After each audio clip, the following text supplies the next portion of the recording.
Stealing a base is easier than it's ever been. Now you have this historic success rate. I don't like how it's happening though. When you go bowling, you have the bumpers, right? You throw a ball and you hit a bunch of bumpers, but you get a strike. Did you really get a strike?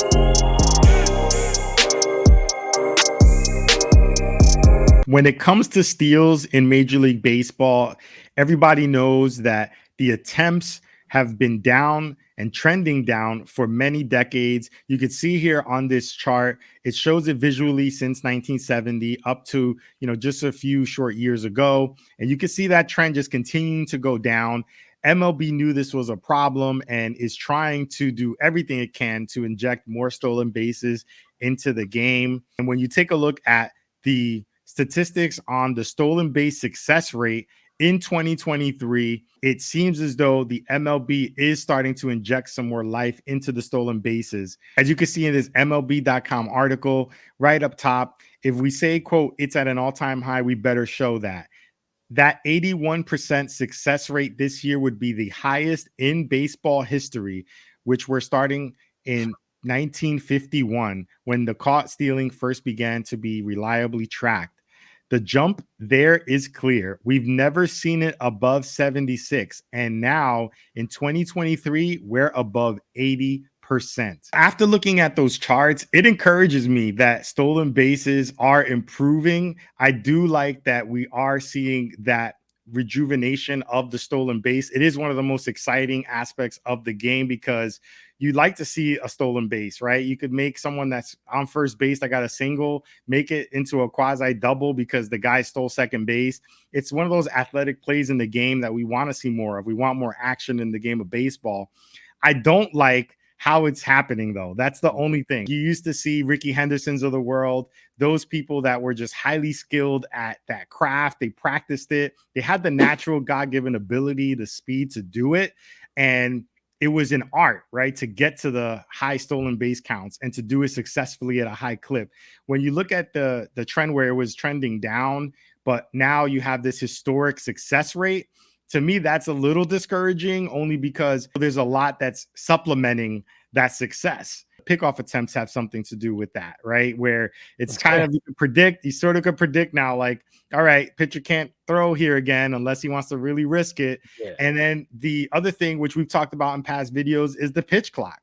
I think about if Ricky Henderson had a pitch clock and had some kind of an idea as to another indicator as to when the pitcher maybe is throwing at a certain amount of seconds, any little bit of information is an advantage. These are professional baseball players. They're going to use every little piece of information and data, nuances of the game to their advantage. That also, I think, in combination with the pickoff attempts being limited, you have advantages that are helping to make base stealers even more successful. So I feel like there's a lot of things that are helping it and it's not natural. So I'm not sure if I love that aspect of it. I'm just not a fan of how we're seeing the number just jump up to historic rates so quickly. Usually you want to see like a gradual increase. Yeah. But to see a huge jump like that from one year to the other, it isn't natural. And I think we're just seeing a lot of these rule changes immediately affect the game.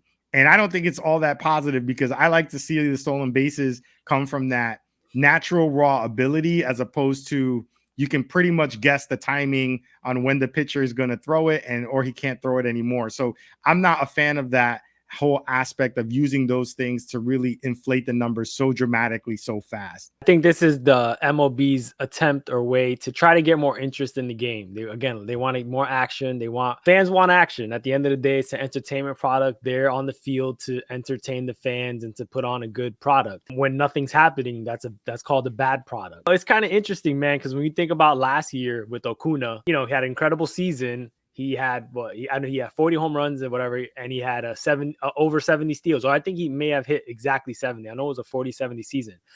But is it that impressive when you think about the fact that that's the same exact year the rule changes were implemented in 2023? If you put Ricky Henderson in his prime, in 2023, how many bases would Ricky Henderson steal with this new rule? He might steal 200 or two. I'm not even being funny because I know he did steal over 100 bases in a season. Put Ricky Henderson with these new rules, and you know what this is, man? It's the equivalent of going to a bowling alley. I was thinking about it now. Going bowling, and you know when you go bowling, you have the bumpers, right? The bumpers. So imagine you bowling, you throw a ball, and you hit a bunch of bumpers, but you get a strike.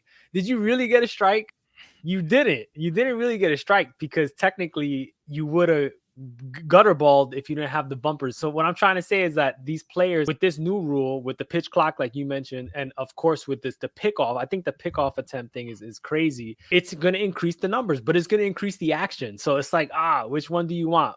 More numbers? Because what it's going to do, in my opinion, is going to deflate the stolen base category. Is going to deflate with the numbers. So now a good season was what, 30 stolen bases, 40 stolen bases. Now it's like currency is getting devalued. So now you're going to have to steal 50, 60, 70 bases to be considered good or fast. And it's good because it's creating more action, but it's bad because, and that's another thing, I guess, Matt, too. Let's talk about the pickoffs thing. It's similar to the ghost runner rule. And extra innings now, what they do is they put a runner at second base. These are things that they're really, again, the pitch clock, I'm still getting used to. I kind of like it, but they're adding certain things to the game, such as the pickoff. How's that right for the pitcher, man? Like, when the pitcher goes twice, he's thinking in his head, this guy's going, like, he's gonna steal, especially if it's a guy who's fast. If it's a guy who's slow and he's, whatever, doesn't move, less of a threat. But if you got Acuna at first base, what do you think is going to happen? He's going to probably steal, and then hopefully you have a good catcher or whatever.